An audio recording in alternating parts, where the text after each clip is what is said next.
In this video, we're going to introduce position functions. We won't do a lot of calculus in this video, but we will get some new notation.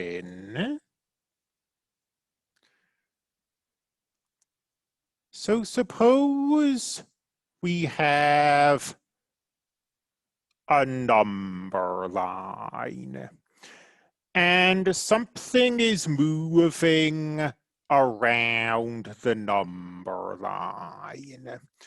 We could keep track of that object's position over time and define a function that way, s of t. The object or person or whatever's position at time t. The S is traditional. It stands for, I'm probably going to mispronounce this because I have never taken a German class, but Streck or something like that, German for root. So for example, maybe I am walking up and down my street. It's how I get my exercise. And we could put my apartment at position 0 and keep track of where I am after t minutes. Or maybe an object is falling vertically. We could put the ground at position 0 and keep track of the object's height above the ground. These are both examples of position functions.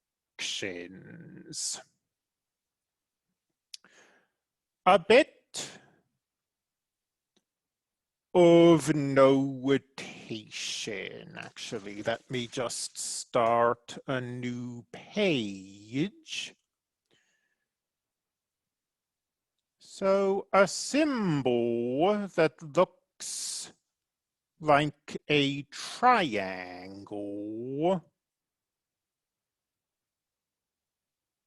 is a delta, a Greek letter. And it represents a change. So if you write the delta followed by a variable, for example, delta x, this represents a change in x. Let's take an existing formula and re-express it in terms of delta. In the differentiation formula,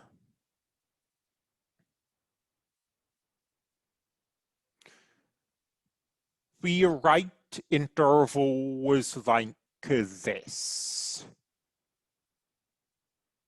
And h here represents a change in t. I mean, if you think of t as time passing, here's the beginning, here's the end. How much time has passed? How much has t changed? It's changed by h. It's increased by this amount. So if we wanted to use this delta notation,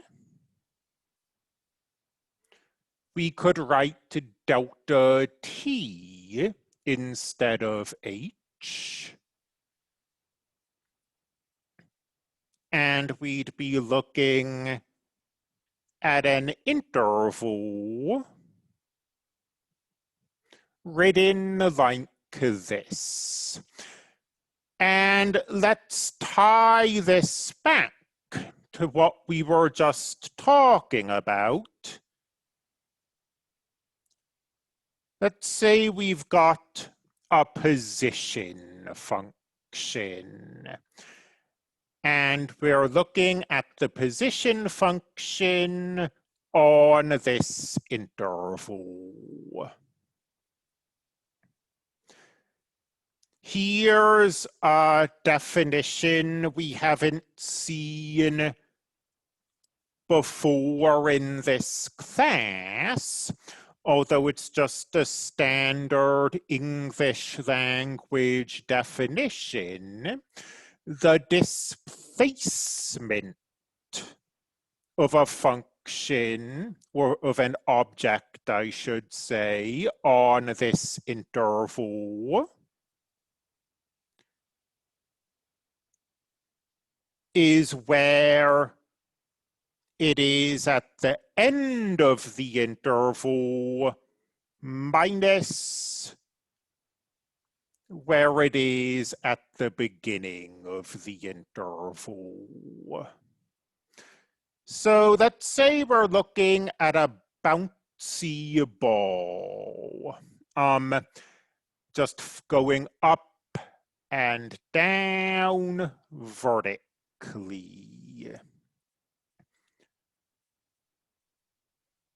And here's where the interval will start. Here's t.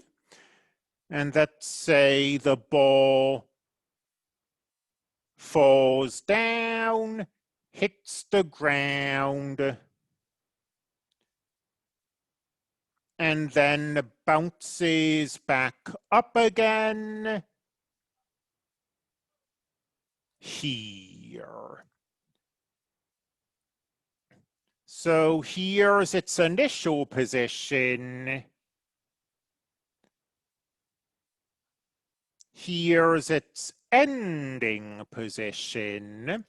The distance the object, the ball traveled, it traveled this distance, and then it traveled this distance. The displacement isn't interested in that total distance. The displacement is telling us how far are we at the end of this interval from where we were at the beginning of the interval. So the displacement is just this little distance.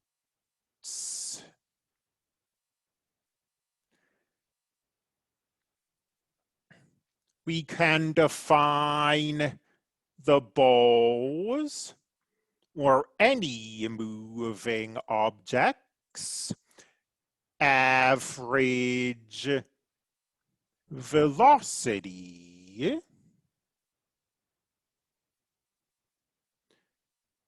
it's the displacement